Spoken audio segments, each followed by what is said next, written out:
All right, Shalom.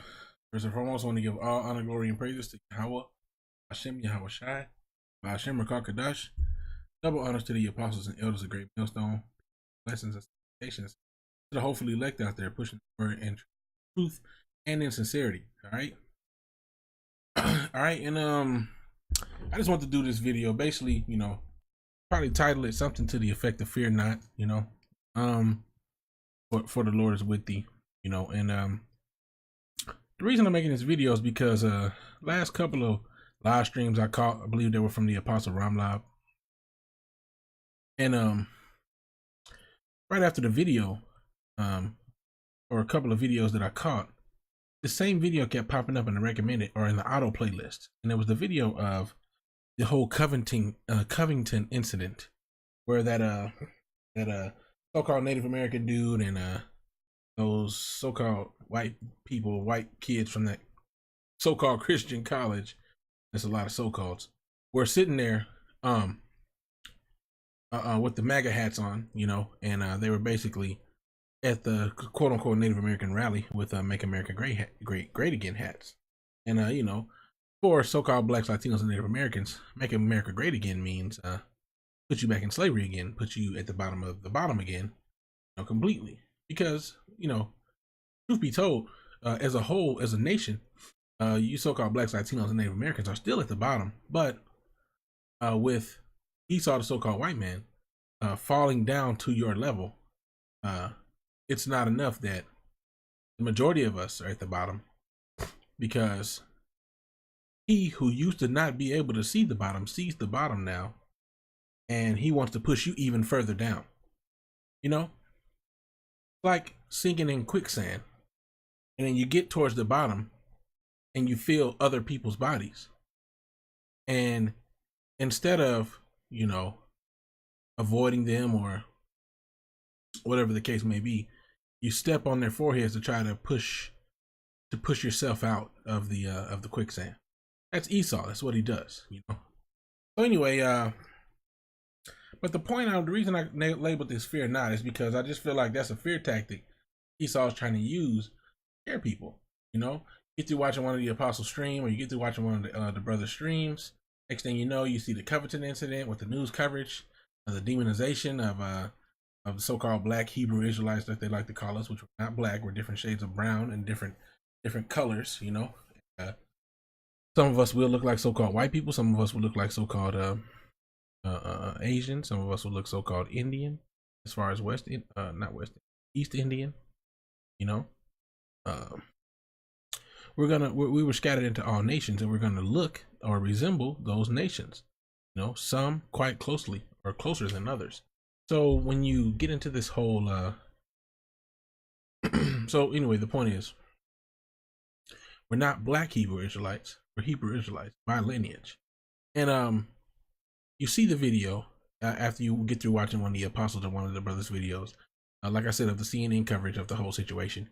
And it's set up. The whole thing was set up to demonize us. The whole thing was set up to demonize us. They got this this trimming his ways to seek love as Israelite on there.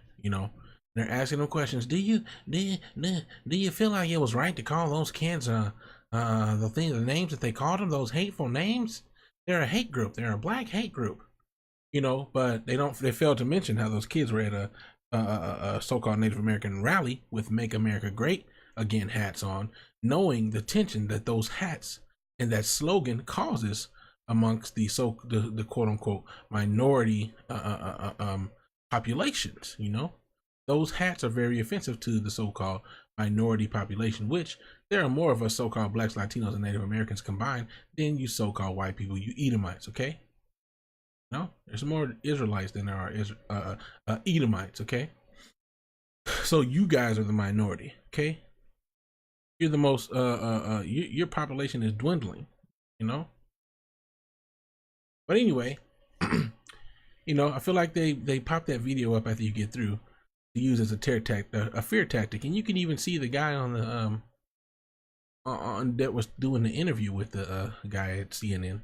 He was scared to even admit some truths out of the Bible. He was scared to admit that you heathens will be going to captivity. he was scared to admit that we're not all the same. That Israelites were created to be better than the rest of the nations. There was a lot of things that he trimmed his ways and that he did not answer correctly when he was blatantly asked certain questions. And mostly it was because he was afraid. He was afraid, and he didn't have the right way to word the truth, so he just lied, and said, "Oh, we're all the same," and blah blah blah. We shouldn't be afraid, man. They're gonna use the idea that you're being demonized to scare a lot of people out of the truth. So there were just a couple of scriptures about fear that popped up that I want to get. 2 Timothy 1:7. For the Most High have not given us the spirit of fear, but of power and of love and of a sound mind. Be not thou therefore ashamed of the testimony of our Lord, nor of me his prisoner, but be thou partaker of the afflictions of the gospel according to the power of the Most High, who have saved us and called us with an holy calling, not according to our works, but according to his own purpose and grace, which was given unto us in the anointed Yahushua Hamashiach. Yahushua being who the world English calls Jesus Christ, Hamashiach being the Hebrew way of saying anointed, which is what Christ means, before the world began. So see, that's beautiful going into that. Don't be ashamed of the gospel. Now, exercise wisdom, granted. Don't sit here and call people, certain names that would give off the appearance of, even if it's true, just pull out the scriptures, man. Just let the scriptures speak. According to Revelation 13:9, he that leaveth in captivity shall go into captivity. He that killeth with the sword must be killed with the sword. Okay, what did those so-called white people's ancestors do to us? Oh, it looks like they killed with the sword. Did they ever go into captivity? No, but they took us into captivity. And they killed us with the sword. Did they ever get retribution? Did they ever get payback? Were they ever recompensed? Oh, the answer is no. So when will the payback occur? And of course the devil's never going to accept those certain things, but I'm just saying, there's better ways to go about it, and you don't have to be afraid. You can speak the gospel boldly without fear, because the gospel is the truth, and the gospel is right. Gospel is right. So anyway, a couple more verses on fear. Isaiah 41. See if there's anything above that.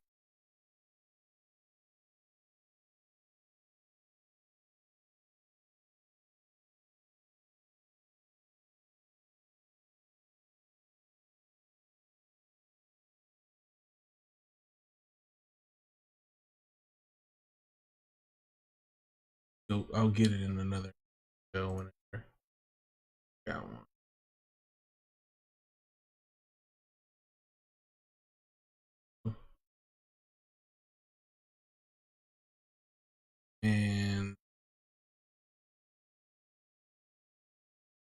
And fear thou not, for I am with thee. Be not dismayed, for I am thy power. I will strengthen thee, yea, I will help thee, yea, I will uphold thee with the right hand of my righteousness. And that's what we have to believe. That's what we have to hope for and believe and pray that we are be counted worthy to be protected, that we endure to the end. Verse 11, behold, all they that were incensed against thee shall be ashamed and confounded. They shall be as nothing. They that strive with thee shall perish. See, the Most High is going to defend his men. So we really don't have anything to worry about. Now, of course, there's trying times, tribulations coming. The flesh is going to be afraid. The flesh is going to grow faint-hearted. The flesh is going to grow weary. But the Most High has given many promises to his men, of protection, of keeping us from certain things. Some of us, it may even have to be martyred. But we know there's a greater prize for enduring into the end. Let's get a scripture, another scripture.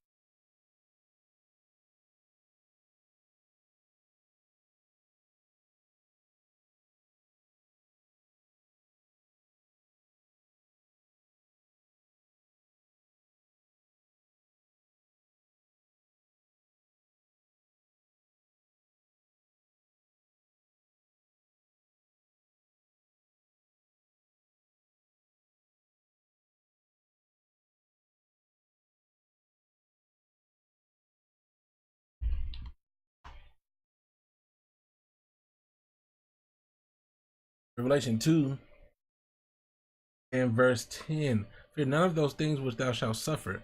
Behold, the devil, Esau, the so-called white man, shall cast some of you into prison. Why? Because they're going to demonize it. They're already starting to demonize. That ye may be tried, and ye shall have tribulation 10 days, a certain amount of days. Be thou faithful unto death, and I will give thee a crown of life. So if we die in this truth, if we resist to the end, if the Most High put that spirit on us to resist, if we have to be martyred, if we have to go through these things, and we make it through, we're going to get a crown of life. We're going to be the first fruit. Yahweh Shai. First fruit. Elect. And we be men. You sincere brethren, you sincere Akim out there. So, you know, it's just one of the scriptures, man. 6 and 3, what time I am afraid, I will trust in thee. I always put our trust in them. Joshua 1 and 9, have not I commanded thee? Be strong and of good courage, be not afraid, neither be thou dismayed. The Lord thy power is with thee, wherever thou go. Yahweh our power is with thee, wherever we go. Acknowledge him in all thy ways, and he shall direct thy paths, you know? So, hey man, you know, I just want to go touch on a few things, you know, just touch on these few scriptures. Didn't want to make it too long, you know. Isaiah 41 and 13, for I, the Lord thy power, will hold thy right hand, saying unto thee, fear not, I will help thee. You know, Psalms 118 and 6, the Lord Yahweh is on my side, I will not fear. What can man do unto me? Another, you know, scripture off the top of the dome. You know, if God before me, who can be against me? You know?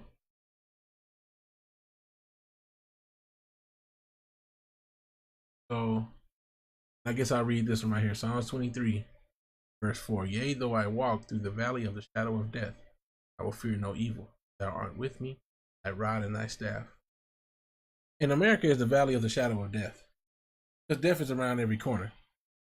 And this place is in a very low estate. What's a valley? A lowland. Shadow of death is everywhere in this place.